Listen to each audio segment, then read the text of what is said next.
Japan is an island by the sea filled with volcanoes and it's beautiful. In the year -1 billion, Japan might not have been here.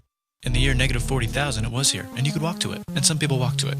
Then it got warmer, some icebergs melted, it became an island, and now there's lots of trees, because it's warmer. So now there's people on the island, they're basically sort of hanging out in between the mountains, eating nuts off trees, and using the latest technology, like stones and bowls. Ding dong, it's the outside world, and they have technology from the future, like really good metal and crazy rice farms. Now you can make a lot of rice really, really quickly. That means if you own the farm, you own a lot of food, which is something everybody needs to survive. So that makes you king. Rice farming and rice kingdoms spread across the land, all the way to here. The most important kingdoms were here, here, here, here, here, here, and here. But this one was the most important, ruled by a heavenly superperson, or emperor for short. Knock knock, get the door, it's religion. The new prince wants everyone to try this hot new religion from Biekt. Please try this religion.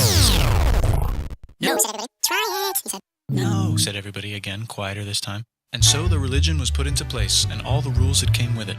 Then the government was taken over by another clique, and they made some reforms, like making the government govern more, and making the government more like China's government, which is a government that governs more. Hi, China, they said. Hi, dipshit, said China. Can you call us something else other than dipshit, said Japan. Like what, said China. How about Sunrise Land, said Japan. And they stole China's alphabet and wrote a book about themselves. And then they made lots of poetry and art and another book about themselves. Then they stopped moving the capital every time the emperor died and kept it in one place for a while, right here. And they conquered the north finally. Get that squared away. A rich hipster named Kukai is bored with modern Buddhism, visits China, and learns a better version, which is more spiritual. Comes back, reinvents the alphabet, and causes art and literature to be great for a long time. And the royal palace turned into such a dream world of art that they really didn't give a shit about running the country. So if you live outside the palace, how are you supposed to protect your shit from criminals? Hire a samurai. Everyone started hiring samurai. Rich, important people hired samurai. Poor people who could not afford to hire samurai did not hire samurai. The samurai became organized and powerful, more powerful than the government. So they made their own military government, here. They let the emperor still be emperor, but the shogun is actually in control. Breaking news, the Mongols have invaded China. We've invaded China, said the Mongols. Please respect us, or else we might invade you as well. Okay, said Japan. So the Mongols came over, ready for war, and died in a tornado. But they tried again, and had a nice time fighting with the Japanese, but then died in a tornado. Then the emperor overthrows the shogunate. Then the shogunate overthrows him back and moves to Kyoto and makes a new shogunate. And the emperor can still dress like an emperor if he wants, that's fine. Now there's more art. Like painting with less colors, collaborative poetry, plays, monkey fun, tea parties, gardening, architecture, flowers. It's time for who's going to be the next shogun. Usually it's the shogun's kid, but the shogun doesn't have a kid. So he tries to get his brother to quit being a monk and be the next shogun. He says okay, but then the shogun has a kid. So now who's it going to be? Vote now on your phones. And everyone voted so hard that the palace caught on fire and burned down.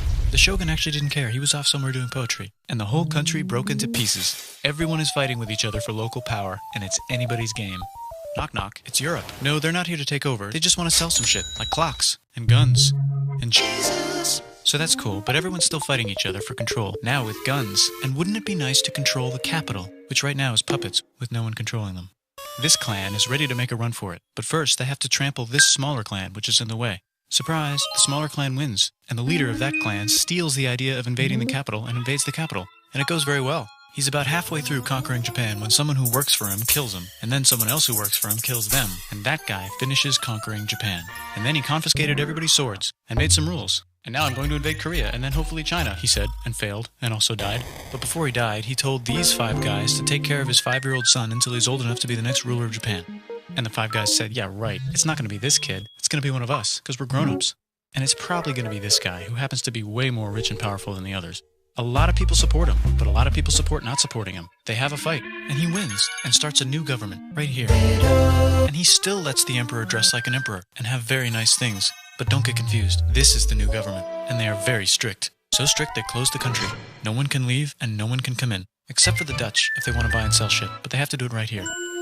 Now that the entire country was not at war with itself, the population increased a lot. Business increased, schools were built, roads were built, everyone learned to read, books were published, there was poetry, plays, sexy times, puppet shows, and Dutch studies. People started to study European science from books they bought from the Dutch. We're talking geography, skeletons, physics, chemistry, astronomy, and maybe even electricity. Over time, the economic and cultural prosperity began to gradually slow down. Knock knock. It's the United States, with huge boats, with guns. Gunboats. Open the country. Stop having it be closed, said the United States. there's really nothing they could do, so they signed a contract that lets the United States, Britain, and Russia visit Japan anytime they want. Choshu and Satsuma hated this. That sucks, they said. This sucks. And with almost very little outside help, they overthrew the shogunate and somehow made the emperor again and moved him to Edo, which they renamed Eastern Capital. They made a new government, which was a lot more Western. They made a new constitution that was pretty Western, and a military that was pretty Western. And do you know what else is Western? That's right, it's conquering stuff. So what can we conquer? Korea. They conquer Korea, taking it from its previous owner, China, and then go a little bit further. And Russia rushes in out of nowhere and says, "Stop, no, you can't take that. We were going to build a railroad through here to try to get some warm water." And Russia builds their railroad, supervised by a shit ton of soldiers. And then when the railroad was done, they downgraded to a fuck ton. Did I say downgrade? I meant upgrade. And Japan says, "Can you maybe chill?" And Russia says, "How about maybe you chill?" Japan is kind of scared of Russia. You'll never guess who's also kind of scared of Russia. Great Britain. So Japan and Great Britain make an alliance together so they can be a little less scared of Russia. Feeling confident, Japan goes to war against Russia, just for a moment, and then they both get tired and stop. It's time for World War I. The world is about to have a war, because it's the 1900s and weapons are getting crazy, and all these empires are excited to try them out on each other. Meanwhile, Japan has been enjoying conquering stuff and wants more. And the next thing on their list is this part of China and lots of tiny islands. All that stuff belongs to Germany, which just had war declared on it by Britain because Britain was friends with Belgium, which was being trespassed by Germany in order to get to France to kick France's ass because France is friends with Russia, who was getting ready to kick Austria's ass because Austria was getting ready to kick Serbia's ass because someone from Serbia shot the leader of Austria's ass. Or actually shot him in the head. And Britain is currently friends with Japan, so you know what that means. Duh, Japan should take the islands. Which they wanted to do anyway, so they called Britain on the telly to sort of let them know. And then they did it. And they also helped Britain a little here and there with some errands and stuff.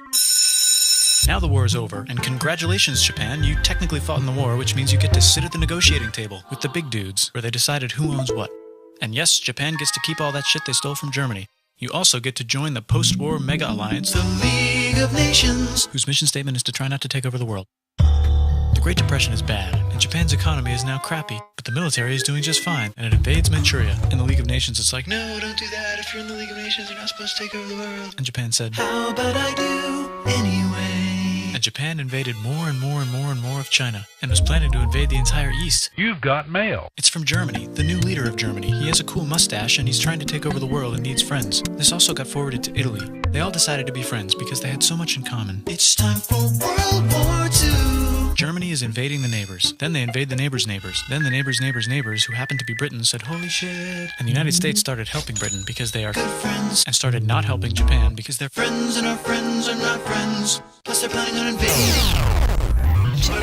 The United States is also working On a large, very huge bomb, bigger than any other bomb ever, just in case. But They still haven't joined the war. War looks bad on TV, and the United States is really starting to care about their image. But then Japan spits on them in Hawaii and challenges them to war. And they say yes. And then Germany, as a symbol of friendship, declares war on the United States also. So the United States goes to war in Europe, and they help the gang chase Germany back into Germany. And they also chasing Japan back into Japan. and they haven't used the bomb yet and are curious to see if it works. So they drop it on Japan. They actually